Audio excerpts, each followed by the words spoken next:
Hello, people. This is an update on the food poisoning, and as I said, this is not just local. This is country worldwide program. Right now, I've been suspicious of the deli down the road for a while because I've been getting dodgy milk from there. Went down there the other day. I only had enough for a pint of milk. Yesterday, I went down and. I came back, and when I unscrewed the lid and pulled this, it had already been kind of moved. There was no sort of like sill thing. It was just like it almost came off. It was just attached to a bit. Now then, I became suspicious, and not only that, there was only two there. One was semi-skimmed and one was skimmed, and I don't really like semi-skimmed milk and skimmed. I just, your normal milk. And as soon as it hit my tongue, as soon as I started drinking my milk and hit my tongue, it started going sore immediately. Like you're rubbing salt and vinegar in it straight away. And to be honest with you, I know what you should do is just pour it straight down the sink and think, right, okay, that's been poisoned, blah, blah, blah. But it's complicated, you got...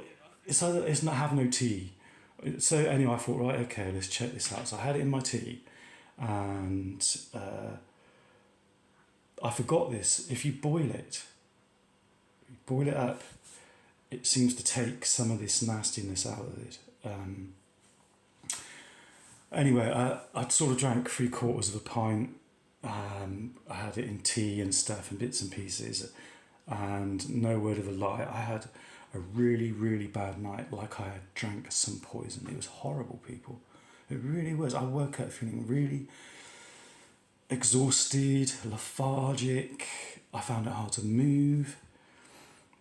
I have a bowel condition anyway, I'm taking care of that. I got medication, special diet, but it just adds to the misery. Now, I brought this from the deli in Brislington High Street. And it's not the first time. I brought 4 pints from there and it tasted bitter, like it had something in it. But this is the stuff that makes your tongue go sore. So, I believe that was waiting for me, I walked straight into these things. But, what can you do, people, Right, okay, and I've noticed the same from Morrison's as well. Now, I've just been down there and done some shopping.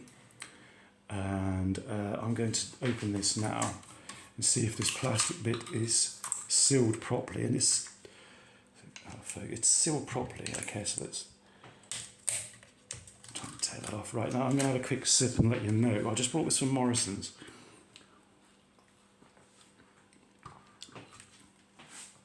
And my tongue has immediately reacted and started feeling rough and sore.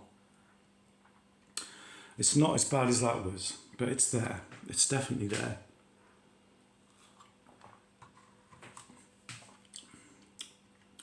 Yeah, it's there. Like I said, people, when they cotton on to the fact, I'm going to boil this, it's normal milk, but I'm going to boil it to try and take some of this poison out. When they start realising that you're cottoning on, and they drop it to a point where it's hardly noticeable, and then they rise it again when they think that we're not going to take any notice. That's not going to happen. Not with me, it ain't.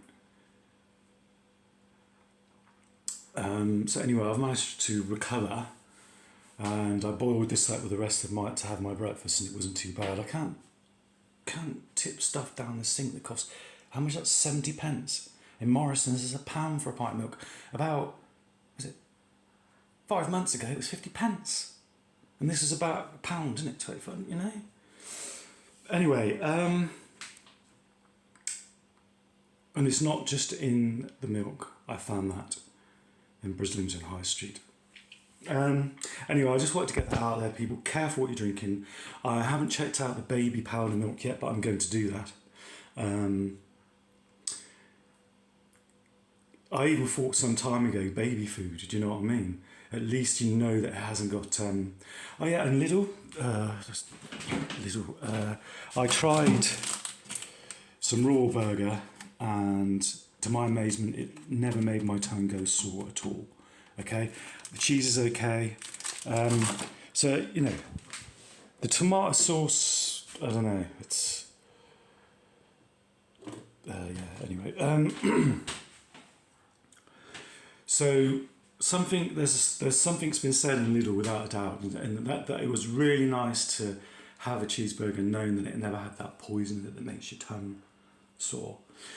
I also believe there is another reason why this is happening, and I'm going to go into that in another video. It's a bit complicated, but yeah, I mean, obviously the main reason is to poison us. There's something else. It's like, you know, in this, I think it was faked, all faked, you know, the virus from Wuhan, and how the French were kicking off and how Hong Kong was kicking off. And it seemed to be being infectious, doesn't it? That wrong word to use, probably around the world, you know. And then all of a sudden, whoa, this virus comes out from Wuhan, and the police and the civil authorities can do whatever they want then.